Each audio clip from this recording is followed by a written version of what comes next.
So I will tell you from an Army public affairs standpoint, have a harder job now. It is more important for us to get out and tell the story. That sounds very generic, get out and tell the story. We'll tell the story where. And I talked about that I believe America's Army is more disadvantaged to do this. I've kind of talked about it. I'll hit the 3 reasons one more time. Number 1, we love to talk to ourselves, think we're talking to everyone else. I'm not talking about telling the story inside the Army, and I'm not talking about the great places of Fayetteville, North Carolina, outside where the 82nd is, or 101st, Clarksville, Tennessee, right outside where the 101st is, or Watertown, New York, right outside Fort Drum, or Colorado Springs, right outside Fort Carson. Because those are audiences that we talk to every single day and are interconnected with us. How are we telling the story where we are not? And the United States Army is disadvantaged, especially the active side of the Army, because of where we are located. Where are we located? We are located in the smiley face of America. We're located in the Bible Belt, the South and the Southeast. We are not physically located in the mass media markets and on the coastlines, which some other services are. And so we are disadvantaged because we don't live every single day where America lives. We're in rural America. We are not necessarily where all Americans live and where some of those populations are that we want to be able to talk to. So those are the reasons why I will tell you, and because we are the biggest service, more reliant on people. Those are the 3 reasons why it's important. So next slide, please. So how do we get out and tell the story? And who do we tell the story to? So if you look over here on the left, every month we put out strategic messages, top-line messages on behalf of the Secretary of the Army and Chief of Staff of the Army. That goes out and the Chief of Public Affairs sends. It goes out to every general officer, every senior executive service, every nominative command sergeant major. It goes out to retirees. It goes out to our civilian aides to the Secretary of the Army. It goes out to thousands of folks at the senior level in order to baseline what our Army's top-line messages are. And we bin those in 4 categories. Those categories are people, policy, resources, and warfighting. And then within that, we talk different categories: Soldier for Life, Resource the Army, Globally Engaged Army. And we give what the top-line messages are from our senior leadership, and we develop a con-op with the themes, the messages, and the audiences that we want to specifically deliver those to every month, and it goes out to every public affairs officer, non-commissioned officer, and civilian in the United States Army, and it gets sent by me every single month, so that there is a base understanding of what's happening at the Army level.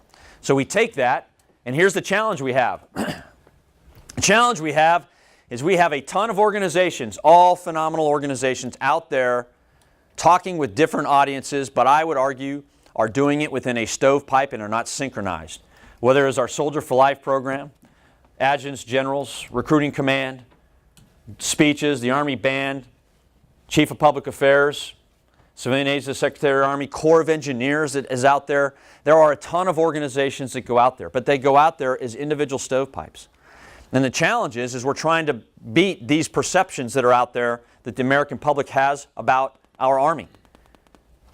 There are misperceptions out there that we have to try and get after, and we have to bridge to get over to tell these audiences what the truth is. You'll get damaged if you send your kid in the United States Army.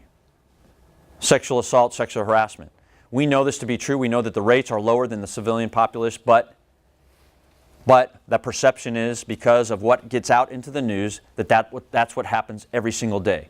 We know we have a lot of work to do. We understand that. We're getting after it like no other organization, no other institution in the United States of America, yet that perception is out there. You don't have transferable skills. You're not going to get educated. You've got to be kidding me. You've got to be kidding me. I've got 2 master's degrees and a bachelor's degree by coming in the United States Army. You get more educated from a career standpoint as a non-commissioned officer and an officer with schooling every couple of years than any institution in America. You come out better on the back end than your peer group if you serve in the United States Army, and this is a researchable fact. Yet people think that you don't get educated. The skill sets that we have in the United States Army, much less all of the other services, you know this. They are incredible. And you can pick that skill. You gain leadership and management skills that you don't get. You gain a maturity level, discipline that you don't get outside. And you are better off when you get out. But the perception is that that's not what we are, that we're just, no more land wars, we're slow to respond, you're going to get damaged, PTSD. We don't need a big army, we're not going to go to war anymore. You don't need a big army.